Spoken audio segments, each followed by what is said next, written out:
Vote সন্ত্রাসের কথা রাজনীতির ময়দানে 2024-এ 5ই জানুয়ারি 2024-এর পর গোটা বাংলা নয় দেশে আলোচনা যে জায়গা নিয়ে উত্তর 24 পরগনার বসিরহাটের সন্দেশখালী, সেই সন্দেশখালীতে ভোটের আবহেই বোমা উদ্ধারে সিবিআই তদন্তকারীরা তারা পৌঁছেছেন। বোমা মজুত রয়েছে সন্দেশখালীতে। সন্দেশখালী এই বিধানসভা এলাকা বসিরহাট লোকসভার মধ্যে সন্দেশখালীর মল্লিকপাড়ায় সিবিআই এর তল্লাশি অভিযান। তৃণমূল পঞ্চায়েত সদস্যের ভগ্নিপতির বাড়িতে, তৃণমূলের পঞ্চায়েত সদস্যের ভগ্নিপতির বাড়িতে বোমা মজুত। অভিযোগ এই বাড়িতেই মজুত প্রচুর বোমা।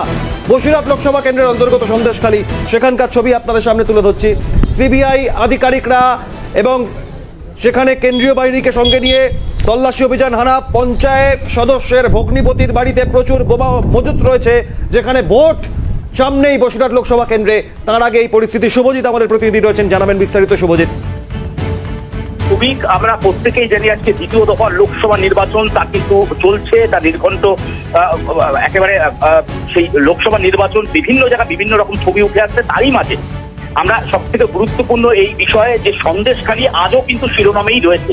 তার কারণ আজ সকালে গোপন সূত্রে খবর পেয়ে 10 সদস্যের সিবিআই প্রতিনিধি দল তারা সন্দেশখালীতে পৌঁছন।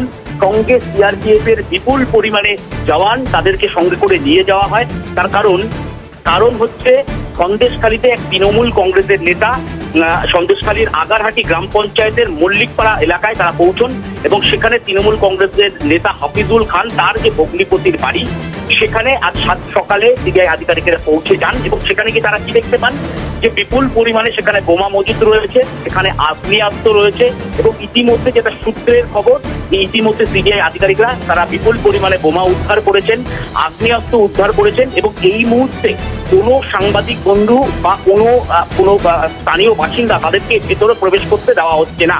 তার কারণ যে কোনো বড় রকমের দুর্ঘটনা ঘটতে পারে বলে এই মুহূর্তে সিবিআই আধিকারিকরা তারা মনে করছেন, যে কারণে গোটা এলাকাটিকে কার্যত এই মুহূর্তে সিআরপিএফ এর জওয়ানরা ঘিরে রেখেছেন এবং এই মুহূর্তে সিবিআই আধিকারিকরা তারা স্ক্যানারের মাধ্যমে, মেটাল ডিটেক্টরের মাধ্যমে এবং একাধিক যন্ত্রাংশের মাধ্যমে তারা এই বাড়ির ভেতরে আরো কোথায় কোথায় বোমা বা বন্দুক বা আগ্নেয়াস্ত্র মজুত করে রাখা রয়েছে তারই সন্ধান চালাচ্ছে। এবং সূত্র মারফত যে খবর পাওয়া যাচ্ছে সন্দেশখালীতে আজ সকালেই যখন তারা তল্লাশি অভিযানে পৌঁছন তখন এই হাফিজুল খানের ভগ্নিপতির বাড়িতে সরাসরি তারা সকালে পৌঁছে যান।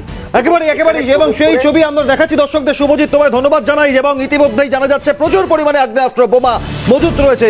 সরাসরি সন্দেশখালীর মল্লিকপাড়ায় চলে যাব, সেখান থেকে আমাদের আরেক প্রতিনিধি সামিম রয়েছে। সামিম, সপ্তম দফা শেষ দফায় 1 জুন বসিরহাট লোকসভা কেন্দ্রের নির্বাচন, অর্থাৎ আজ 26 এপ্রিল দাঁড়িয়ে রয়েছে।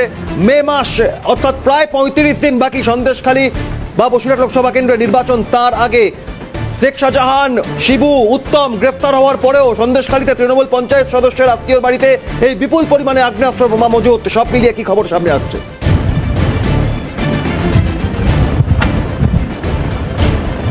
দেখো, একেবারেই তোমাকে জানিয়ে রাখবো, 7 সকালে সিবিআই এর আধিকারিকরা গোপন সূত্রে সংবাদ পেয়ে একেবারে সন্দেশখালীতে 10 জনের সদস্য এবং বিপুল পরিমাণে সিআরপিএফ জওয়ানদের নিয়ে কিন্তু সন্দেশখালীর এই সরবেড়িয়া আগারাটি গ্রাম পঞ্চায়েতের মল্লিকপাড়া সংলগ্ন তৃণমূল পঞ্চায়েত সদস্য হাফিজুল খান তার ভগ্নিপতির বাড়িতে এসে উপস্থিত হয়েছেন এবং সকাল থেকেই কিন্তু চিরুনি তল্লাশি চলছে সেই ভগ্নিপতি হাফিজুল খানের ভগ্নিপতির বাড়িতে। ইতিমধ্যে সেই চিত্র কিন্তু আমরা সরাসরি দেখাবো যে এখনো পর্যন্ত সিআরপিএফ এর আধিকারিক সহ সিবিআই এর কর্তারা কিন্তু সেই হাফিজুল খায়ের ভগ্নিপতির বাড়িতে কিন্তু তল্লাশি চালাচ্ছে।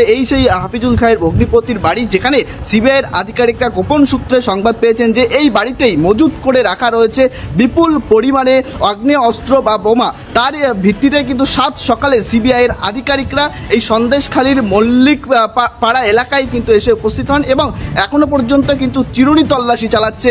এবং যেটা সূত্র মারফত খবর, এখানেই কিন্তু বিপুল পরিমাণে অস্ত্র মজুত করে রাখা রয়েছে বলে মনে করা হচ্ছে।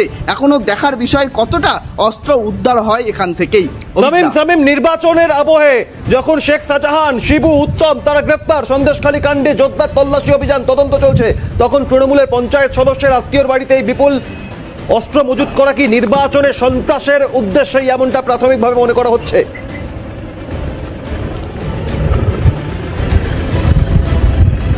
দেখো, দেখো একেবারেই সন্দেশখালীতে বারবার আলোচিত বিষয় যে সন্দেশখালী উঠে আসছে শিরোনামে বলা চলে। সন্দেশখালীর একাধিক জায়গায় তৃণমূলের যে নেতৃত্ব বা তৃণমূলের যে পঞ্চায়েত প্রধান থেকে শুরু করে বিভিন্ন নেতৃত্বের উপরে কিন্তু অভিযোগ উঠছিল যে জোর করে তাদের জমি দখল করে রাখা হয়েছে এবং অত্যাচার করা হয়েছে, এবং একাধিক নেতা কিন্তু এই সন্দেশখালী থেকে তারা কিন্তু ইতিমধ্যেই গ্রেপ্তার। কিন্তু এখনো পর্যন্ত সামনেই একেবারে লোকসভা নির্বাচন, একেবারে পরিস্থিতি কোন দিকে গড়ায় আজ শুধুমাত্র এখান থেকেই মল্লিকপাড়া থেকেই বোমা আগ্নেয়াস্ত্র মজুদ কিনা তার পাশাপাশি নজর থাকবে গোটা বসিরহাট লোকসভা কেন্দ্রে এবং এই সন্দেশখালী বিধানসভা কেন্দ্রে অন্যান্য প্রান্তে এই ভোটের আবহে 1 জুন শেষ দফা 7ম দফায় বসিরহাট লোকসভা কেন্দ্র নির্বাচন। তার আগে এই পরিস্থিতি আজ দ্বিতীয় দফা ভোটের দিনে।